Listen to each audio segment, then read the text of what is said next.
নির্বাচন কমিশনের নানা সিদ্ধান্তের সমালোচনা করলেন ডাকসু নির্বাচনের প্রার্থীরা।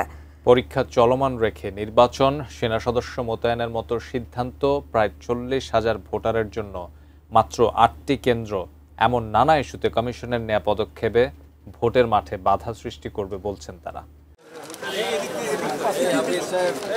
ছুটির দিন হওয়ায় ক্যাম্পাসে শুক্রবারের প্রচারণা ছিল হল কেন্দ্রিক। জুমা নামাজের পরই প্রার্থীদের হল আর মসজিদ এলাকায় দেখা যায় জনসংযোগ চালাতে। নির্বাচনী প্রচারণায় এগিয়ে বা পিছিয়ে থেকে নয়, শিক্ষার্থীদের সমস্যা যারা সমাধান দিতে পারবেন, ভোট শিক্ষার্থীরা তাকেই দেবেন মনে করেন প্রার্থীরা। ভোট অবশ্যই শিক্ষার্থীরা তাদেরকেই দিবেন যারা তাদের যে নিত্য নৈমিত্তিক সমস্যাগুলো, এই সমস্যাগুলো সব থেকে বাস্তব এবং আপনার ভালো সমাধান দিতে পারবে। বিশেষ একটা দলের প্রতি আমি নাম বলবো না, যে তাদের একাধিক বিদ্রোহী প্রার্থী, তো এটা কেন হবে? জুলাইয়ের দল এত দুর্বল কেন হবে? এটা তো জাতির সঙ্গে তামাশা।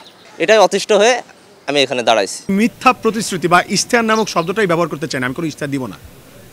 তবে আমি আপনাদেরকে কর্মপরিকল্পনা দেব এবং কর্মপরিকল্পনা আপনাদের সাথে নিয়েই করব ইনশাআল্লাহ। 57টি ডিপার্টমেন্টে পরীক্ষা চলছে জানিয়ে বৈষম্য বিরোধী শিক্ষার্থী সংসদের ভিপি প্রার্থী আব্দুল কাদের কমিশনের আচরণকে অসহযোগিতামূলক বলে মন্তব্য করেন। যদি আপনি এখনই সেনাবাহিনী মোতায়েনের কথা বলে দেন, তাহলে ভোটারদের মধ্যে এমনিতে তারা একটা বিড়ম্বনার শিকার, নানানবিধ প্রতিকূল পরিস্থিতির শিকার। ভোটার এখন পরীক্ষার পড়া নিয়ে ব্যস্ত।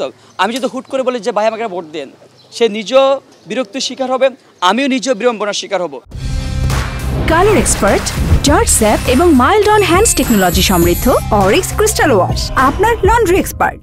নানা কায়দায় হলগুলোতে আচরণবিধি ভঙ্গ করা হচ্ছে বলে অভিযোগ জানান ছাত্রদল সমর্থিত প্যানেলের জিএস প্রার্থী শেখ তানভীর বারী হামিম। কমিশনের নানা সিদ্ধান্ত ভোটারদের জন্য বাধার কারণ হচ্ছে বলেও মত দেন। শিক্ষার্থীরা কিন্তু ওই ছাত্র সংগঠনের নেতা হিসেবে চেনে না, তারাই নিজেদেরকে চেনানোর জন্য এই সকল মুড়ি পার্টির নামে বিভিন্ন উপঢৌকন দেওয়ার ব্যবস্থা করে নিজেদেরকে চেনানোর পায়তারা করছে। ডাকসু নির্বাচনকে কেন্দ্র করে একটি দূরভিসন্ধিমূলকতা রয়েছে কিনা, যে জাতীয় নির্বাচনকে পেছাতে হবে, দেশে একটি অরাজক পরিবেশ তৈরি করতে হবে। আমরা মনে করি সেনাবাহিনী ডিপ্লয়ের কোনো পরিবেশ পরিস্থিতি নেই। এদিকে নির্বাচন প্রচারণার শুরুর দিনেই চারুকলায় ফেস্টুন বিকৃতির ঘটনায় কোনো সুরাহা কমিশন এখনো করতে পারেনি বলেন শিবির সমর্থিত ঐক্যবদ্ধ শিক্ষার্থী জোটের ভিপি প্রার্থী সাদিক কায়েম। যারা এই ঘটনার সাথে জড়িত তাদের বিরুদ্ধে কোনো ব্যবস্থা নেওয়া হয় নাই। তো এই সমস্ত কাজ দেখে আমরা উদ্বিগ্ন।